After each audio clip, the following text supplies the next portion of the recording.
Of all the horrors of this world, depravities and all, I confess this was perhaps our greatest mistake.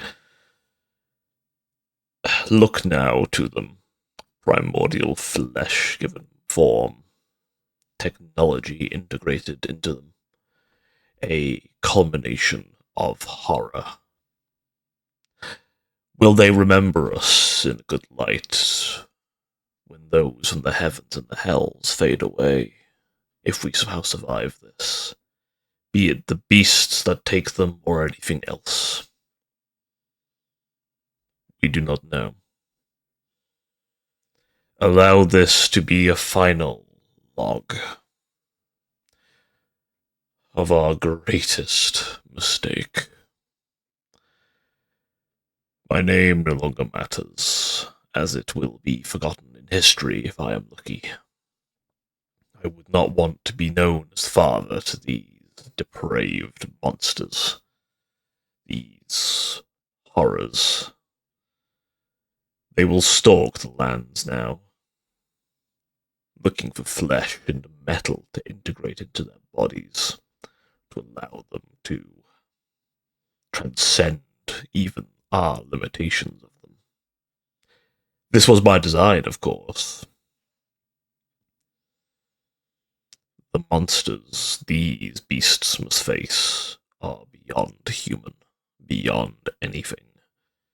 Our technology was nothing against them, even atomic fire, if we could even launch the missile, wasn't enough. Sometimes it would take out a few 100,000 of them, but those of greater power wouldn't have even blinked at it. Supposedly there is a man who had found a way to kill them. We tried making monsters to fight monsters. That failed, to an extent. But I'm being too roundabout with this, so let me get to the point. The horrors that now stalk these wastelands, I imagine, in fact I've heard a few call them Wasteland Horrors occasionally, so we'll go with that. But the horrors, as I will refer to them from here on, are a experimentation involving very early genetic research, the culmination of half a centuries of work to craft a genetic pit, a primordial soup like which all life crawled from, but with evolutionary properties that were accelerated so greatly, so monstrously, that it allowed them to greatly exceed any expectations of evolution or our own. We deemed it necessary to integrate technology into their very being. It would allow them to push beyond. And in some cases, this was extremely successful. There were three stable broods we were able to create, three strains of a mutagenic substance, each different, each unique, but each deadly. The Nomofex strain is the most common, and the one that was the most stable. It was able to combine flesh and metal, though not too much technology. It still relied a lot on biology. As such, many of the beasts it creates are still recognizably organic, but take on traits from many different species, often mammalian, but some sea creatures, crustaceans and the like, do find their way in, and the occasional reptilian traits and avian traits occasionally do manifest. The thing to note with the NoFX strain is, in particular, they seem to have a unique interest in maintaining a balance. When they take technology, they break it down first before feeding it to the soup, so that the newer creatures can integrate a portion of it to their bodies. The maulers, as we've taken to call them, the standard beasts that they send out in droves, hundreds, thousands, tens of thousands, they often integrate on one of their limbs a weapon, be it flame, be it bullet, be it chemical, maybe even biological weaponry. The point is that one of their arms will typically be a gun of some kind. There are, of course, those who mutate further, pushing even beyond those bounds. These semi-leader beasts will bring the horde with them, either donning two weaponry, two guns of some kind, or perhaps enhancing its melee capabilities. We thought this brood had been destroyed, but, well, the Dravanian Empire did their best to drag that one back up. The Dravanians and what was left of the Russian economic bloc fought. In the end, an atomic weapon was detonated upon the remains of Moscow, wiping it off the map, but also awakening the beasts. Starting with the rarest of their kind, and to this day, no further sightings have been seen, but the Manticore was released, a predecessor beast. We believe it to be a genetic ancestor to most of the Normofex strain. It bared a canine-like head, though it was more resembling the canine skull, if anything, a trait not uncommon in the Normofex.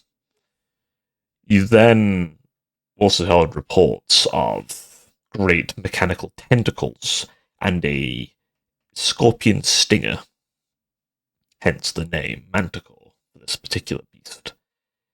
It had 4 arms, 2 limbs that it used as legs. It walked like a man.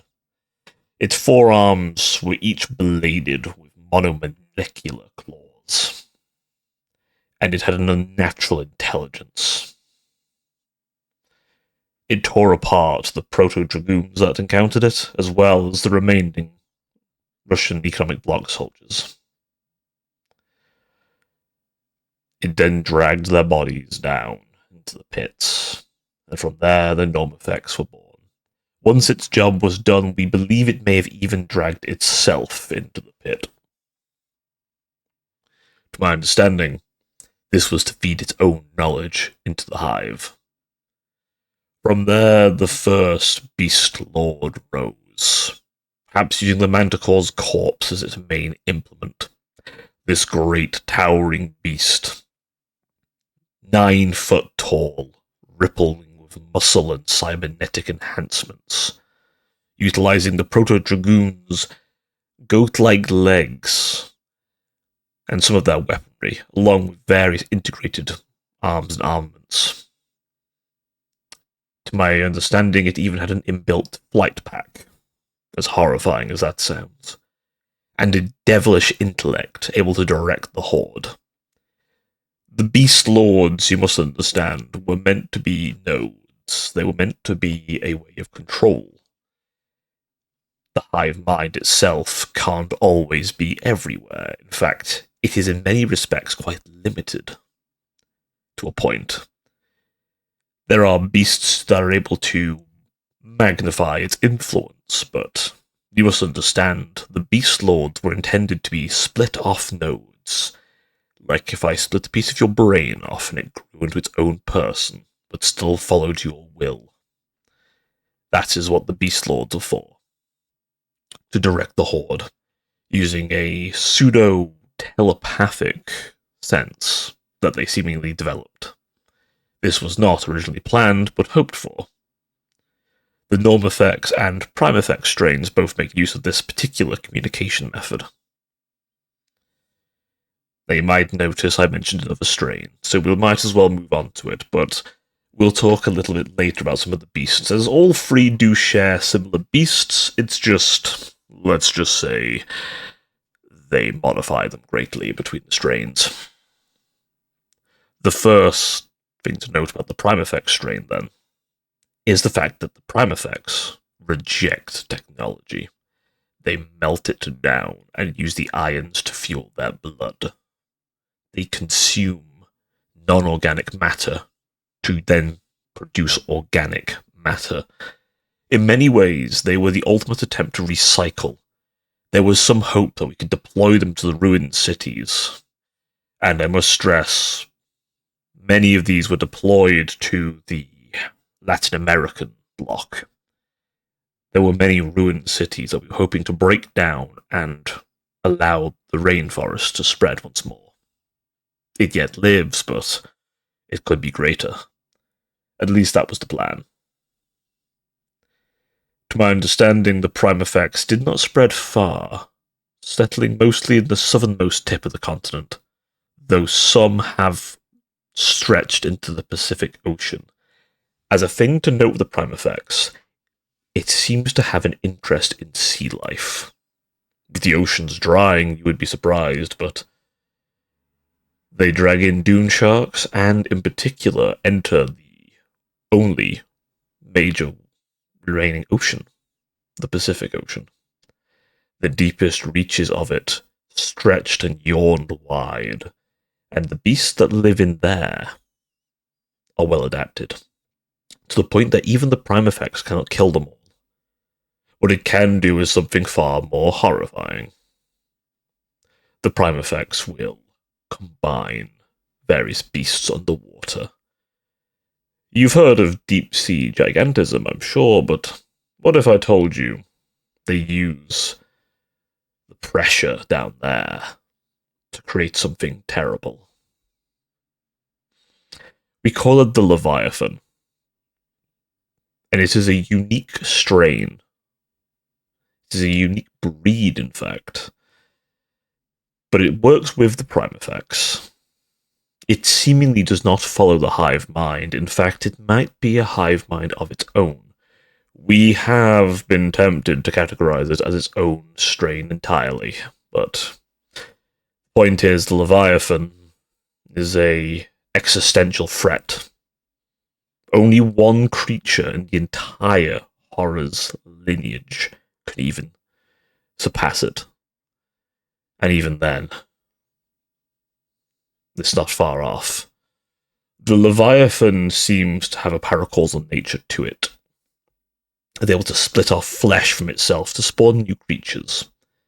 Should it deem it needed, it can rise from the oceans, tearing its ribcage open to reform into legs to crawl like some disgusting millipede. Its entrails dragging across the ground, corrupting the land itself and spawning new beasts from its blood. The beast itself is a great and terrible serpentine-like creature, with many tentacles, spewing biological acids, and various spines it can launch at great speeds, comparable almost to railguns, as horrifying as that sounds. The beast's regenerative properties are also great.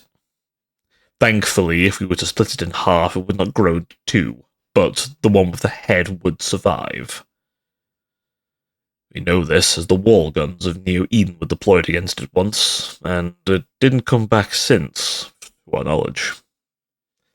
This beast, however, is a massive threat to human life, and the fact that the prime effects can produce something like that is of deep concern.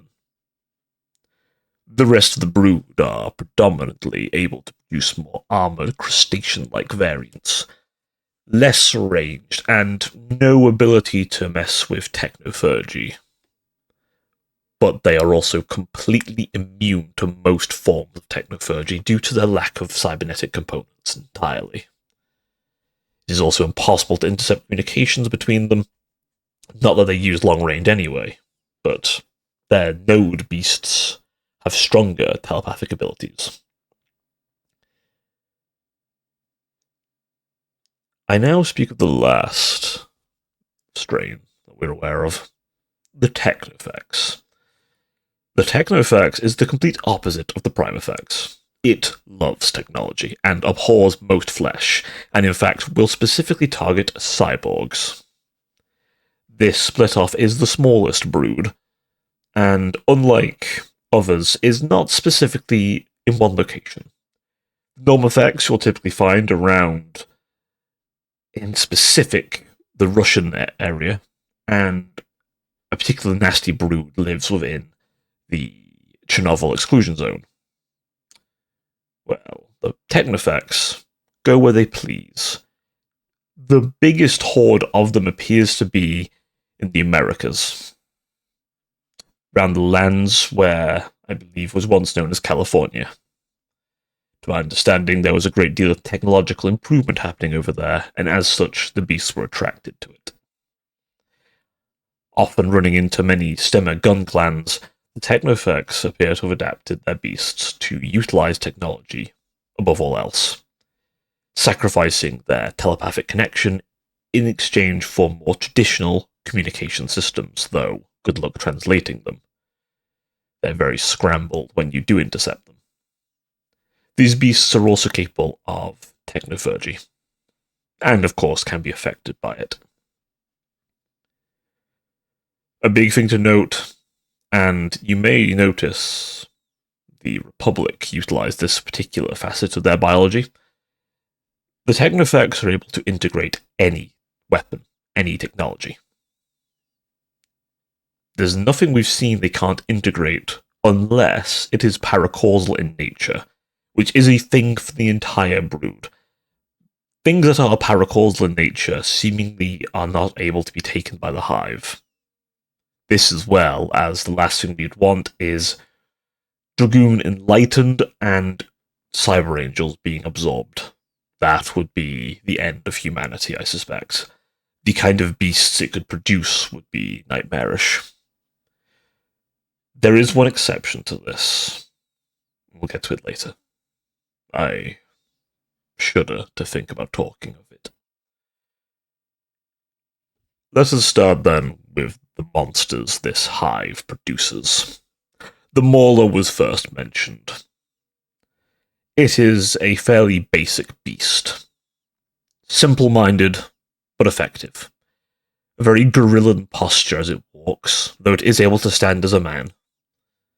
It tends to have a singular gun, as I mentioned before. And to that end, it is moderately accurate with it. Though the Technofex variants tend to have far more accurate platforms, forgoing the more mammalian leg structure for a more arachnid cybernetic leg structure. And these maulers are able to be equipped with anything from lasers to, in some specialist units' case, railguns. Though this is not all maulers, thankfully. As for the prime effects, the mauler is far more in line with its name. It mauls claws, talons, tentacles. Pure melee. Though some have adapted a biological self-destruct method, should the need arise. Now, there are many variants of these, and I won't get too into the nitty-gritty of them yet. We will expand on this later. The next category of basic beasts, as we'll call them, the lesser life forms, are the spitters, or shooters. The basic variant is very insectoid. In a way. Typically, their legs are fused and are able to lock them down in place with their front limbs acting like a shield, over which a weapon, typically a gun, lies over the top of them.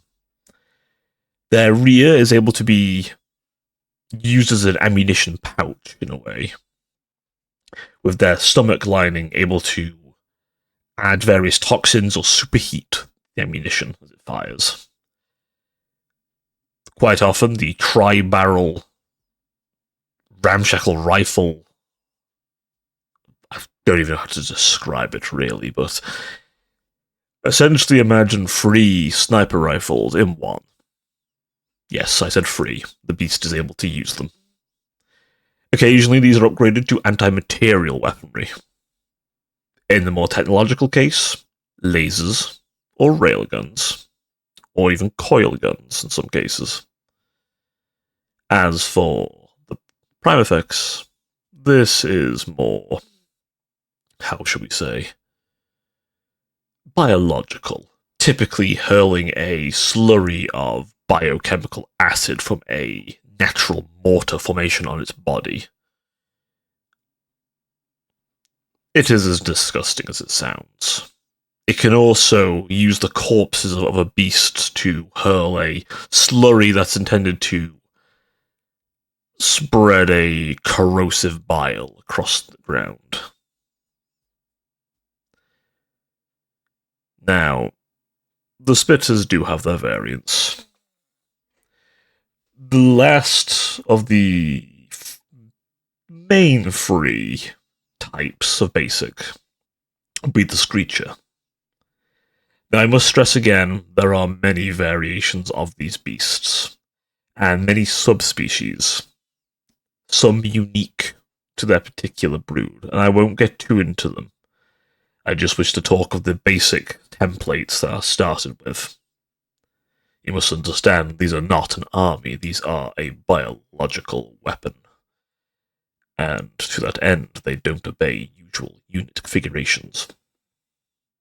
This is us trying to interpret them, after all. The Screecher, then, is a basic flying unit. Known for its horrific dive-bombing screech, clearly an homage to history, perhaps. Or simply a means of terror. Often taking an avian or bat-like formation, these creatures tend to have metallic talons and sometimes able to produce bombs on their body, either to dive bomb themselves into a problem or to drop them as some kind of fighter bomber. Their bodies also tend to produce some kind of anti-air weaponry, sometimes missiles, sometimes machine guns. As you can probably expect, Technofex often forgo wings in case of more thrusters and helicopter blades. Whereas, and of course, they tend to have more advanced weaponry, missiles, the like.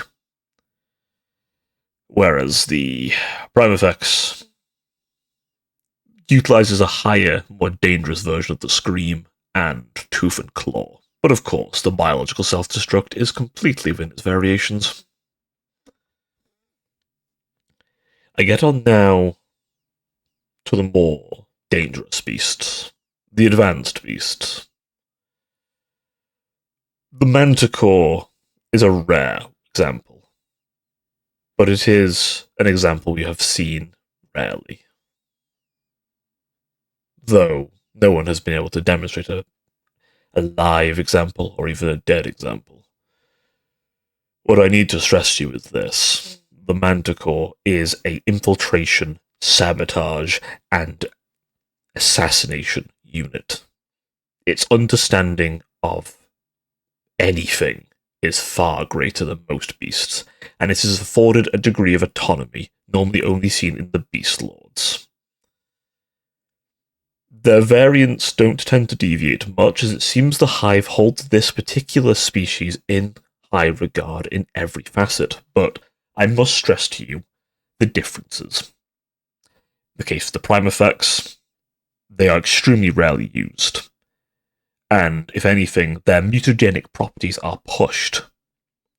Quite often, wings are grown on them, quite often, various kinds of chemical sprayers are attached to them to make it harder to fight them, as your mind and body are overwhelmed by various chemicals and toxins. In the case of the Technofex, then, they instead emphasize the camouflage, engaging in the only example of active camouflage the entire horde seems to be able to do. This active camouflage is comparable to many examples seen in Neo-Eden itself, even, to our horror,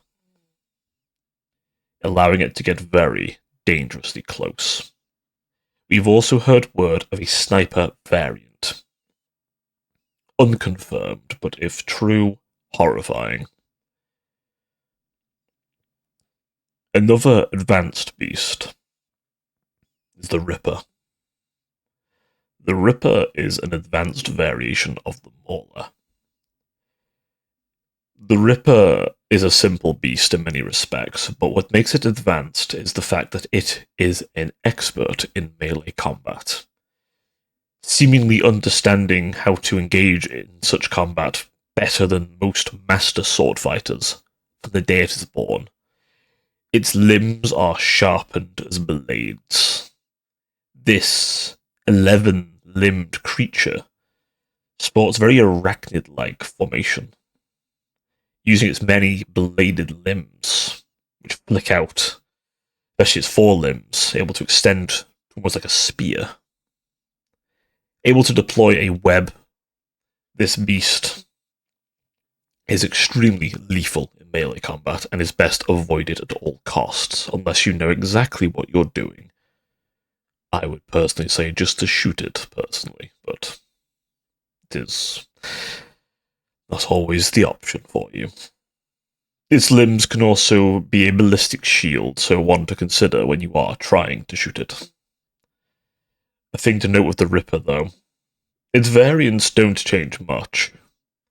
The main difference is implementation, with the prime effects having more capacity to hold and drag you further into the Horde, and a more borrowing stratagem, whereas the Technofex is able to deploy a flight pack to jump far greater distances, and is able to fit pile drivers onto its limbs, a nasty hydraulic system that launches a tungsten blade directly into your body, able to disable vehicles if a good hit happens. Now, the final of the main advanced beasts, again, the different broods have more unique ones. But the final of the main advanced beasts is the Overseer. The Overseer is intended to be a support unit for the Horde. It has many variations. Some fly, some don't. And it is there to fill in gaps. Should the Horde find they are engaging many aircraft, the Overseer will deploy itself to the ground and grow a variety of anti-air weaponry, from flak to spore clouds filled with floating biological bombs to various laser-based weapons. Again, depending on the Horde it's part of. It can also, instead, switch to being a cyberpurgy disruption unit. What this means is, in the Technofex Horde, it engages in cyberpurgy. Simple as that. As nightmarish as that sounds. For the Prime Effects, it is able to utilize an odd system. It will protect the psychic will of the Horde to anyone attempting technophagy. Not that the Prime Effects Horde has much to worry about in regards to technophagy, but I would stress to you, this thing targets those in particular, and is able to, if successful, redirect the effects to allied units instead, meaning you may find yourself targeting your friends of your own technophagy. As you might expect, not a good time. Now, the last thing the Overseer can do is be a node unit. What this means is the Beast Lord can direct orders through it, and it will pass them along to others. This doesn't sound like much of a purpose, however, I would stress its mere presence allows increased healing, faster responses, and immediate understanding of orders. This then means the Horde can act more succinct and become a far more organized threat. Now on to the leader beasts, of which there is only one, the Beast Lord. This creature is the apex of intelligence, cunning, and is able to deploy a variety of mutations and weapons. If you could think of a weapon, it is probably able to integrate it, even above others.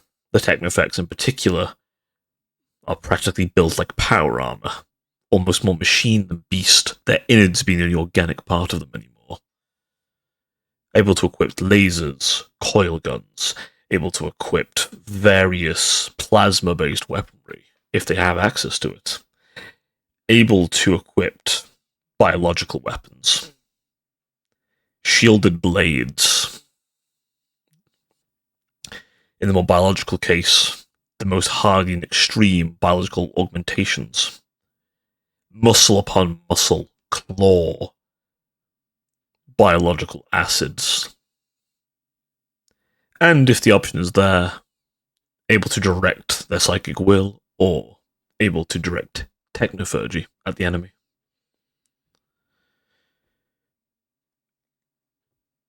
These are dangerous beasts. Kill them on sight, above all others.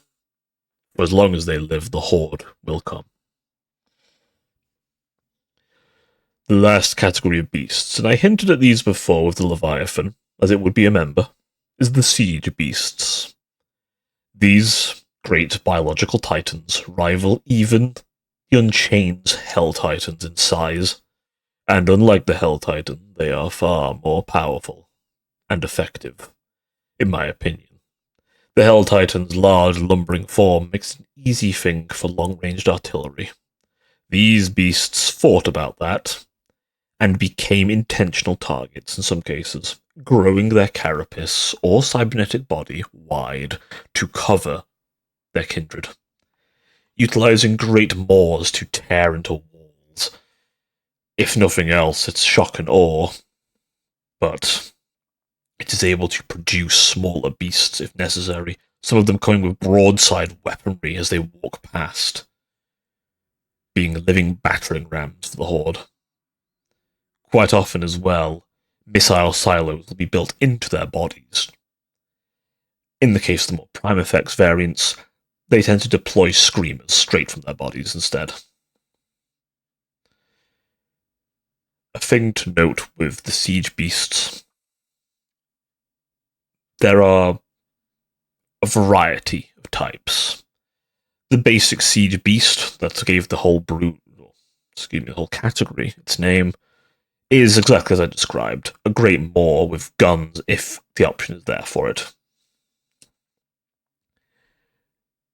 But then you have things like the Pulverizer, a more insectoid beast that is very specifically there to take out great walls or able to cause landslides. This was developed, to our guess, to help against Neo-Eden and the Empire. Their terrain advantages would be meaning nothing to them if they were buried alive by them, or their walls were shattered. These beasts forgo most ranged weapons, with the exception of anti-air, as they're not foolish. Lastly, though, is a strange creature. It's a category of its own accord. The Lord of Screams. One shudders to even say its name, for if you knew what it was, you would be horrified. It appears to be born of an amalgamation of the beasts as well as the corpses of the beings that came to destroy us during the cleansing, and is the only example of such paracausal nature being overruled by the Hive, typically forcing both the angelic and demonic together in a truly unholy fusion. This creature, when arisen, sends a shockwave of information and pain across the entire globe. Only 3 have ever been documented.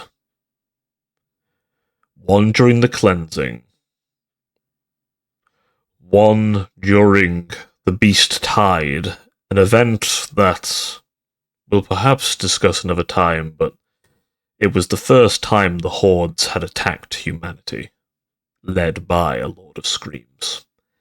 The last one was very recently, in the last decade, and unlike the prior two, we haven't found it yet. When a Lord of Screams rises, typically the Horde comes for blood. And the first one shattered their connection to us and made them go rabid. The only thing that stopped them was the fail-safe we built, that have now long since failed.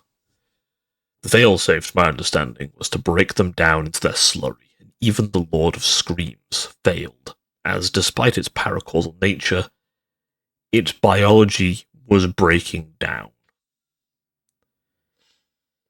Should you ever encounter this nightmarish creature, I suggest you put a gun in your mouth and pull the trigger.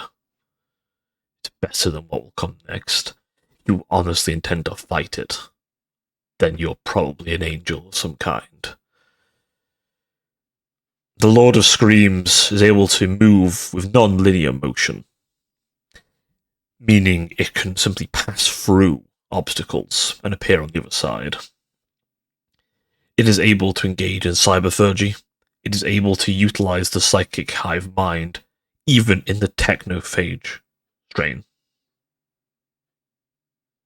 Even in the technophax strain. This creature seems unchanged, and it is the one example where all three agree on its design.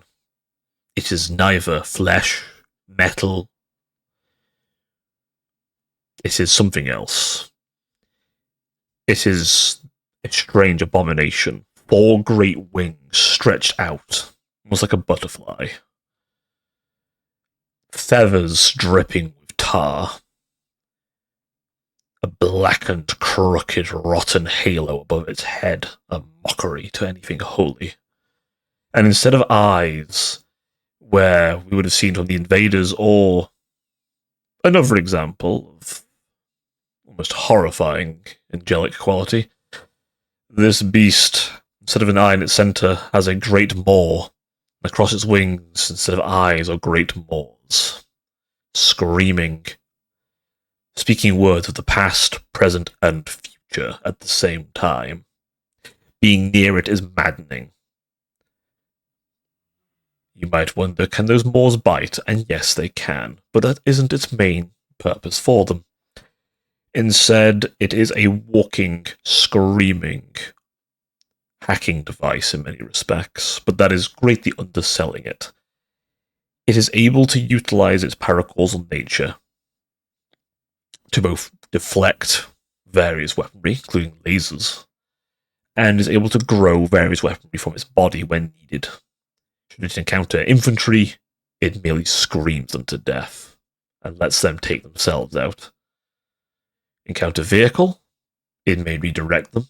It may simply utilize biological acids, or even some twisted form of lasers, or even tentacles it grows from its body.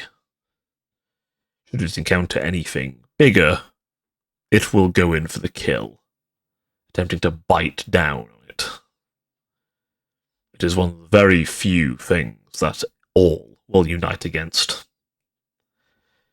It is able to take on the greatest examples of every nation, every faction's war machines, beasts, or whatever they have.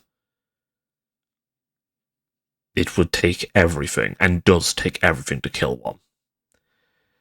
Typically, the one thing the Horde doesn't implement is particle weaponry. It seems to have a weakness to it.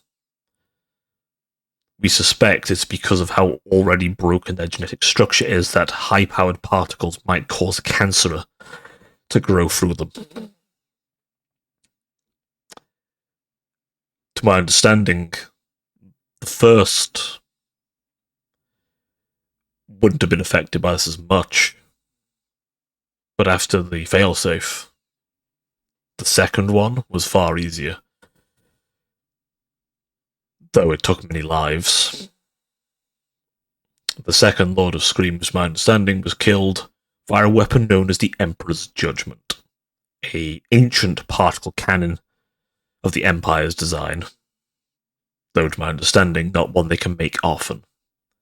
Between them and, to my understanding, Republic and Neo-Eden forces working together, the beast fell, and its body was ripped to shreds, and, to my understanding, Neo-Eden took the things that were powering it into custody, whereas the Republic and the Empire had to burn the body away. The third one is out there, though. And the most horrifying thing about this beast, it knows when you're talking about it. I know this because I've had reports of it mocking researchers discussing it. Something it couldn't possibly know unless the beasts were watching me right now. I do not know if that is the case or not, but what I will say is this. To whoever may be listening, I implore you, if you even think one of those things is there, call everyone. Even the heretic, even the demonic, because all are damned if that thing is allowed to have its way with the world. This is where I will end my transmission. I pray my knowledge will not be needed.